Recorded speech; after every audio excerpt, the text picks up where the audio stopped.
आणि मुंबईच्या महालक्ष्मी रेसकोर्सवरच्या थीम पार्कचा मार्ग आता मोकळा होतोय। 76% मतदारांनी थीम पार्कच्या बाजूने आपलं मत दिलंय। या प्रस्तावाच्या बाजूने 540 मतं पडली आहेत, तर प्रस्तावाच्या विरोधात 168 मतं आली आहेत। रेसकोर्सची जमीन बळकावण्याचा सरकारचा प्रयत्न असल्याचा आरोप आदित्य ठाकरेंनी सातत्याने केला होता। एकूण 1800 सदस्यांपैकी केवळ 708 सदस्यांनी मतदान प्रक्रियेत सहभाग घेतला अशी माहिती आदित्य ठाकरेंकडून देण्यात आली।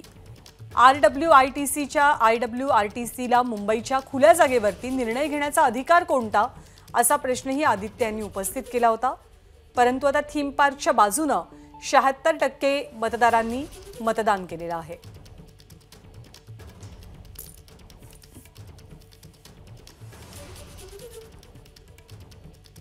मुंबईच्या अगदी प्राइम लोकेशनवर अत्यंत महत्त्वाच्या ठिकाणी असलेली महालक्ष्मी रेसकोर्सची काही एकरांची जागा आहे। ही जागा बळकावण्याचा हडपण्याचा सरकारचा प्रयत्न असल्याचा आरोप आदित्य ठाकरेंचा होता। वेदांत नेब आपल्याला अधिक माहिती देतात।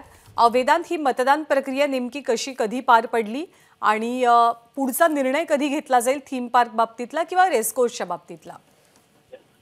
या प्रकारे माहिती मिळते ज्ञानदा, या सगळ्याची एक बैठक डिसेंबर महिन्यात झाली होती। त्यानंतर मुंबई महापालिका आयुक्तांसोबत सुद्धा एक बैठक करण्यात आली होती आणि त्यानंतर ही वोटिंग या सगळ्या सदस्यांचं म्हणजे रॉयल वेस्टर्न इंडिया टर्फ क्लबच्या 76% सदस्यांनी थीम पार्कच्या बाजूने मतदान दिलं आहे। तर बाकीचे जे सदस्य होते त्यांनी या सगळ्याच्या विरोधात मतदान केलेलं आहे। खरं तर जी माहिती मिळते त्यामध्ये रेसकोर्सची 226 एकर जमीन आहे, त्यातील 120 एकरवर थीम पार्क करायचं आहे आणि त्यासाठी हे ई वोटिंग घेण्यात आलेलं आहे।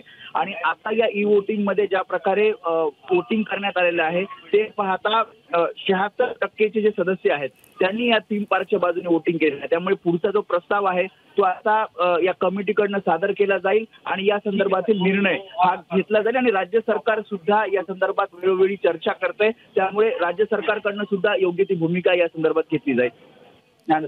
धन्यवाद वेदांत या माहितीबद्दल। एबीपी माझा, उघडा डोळे बघा नीट।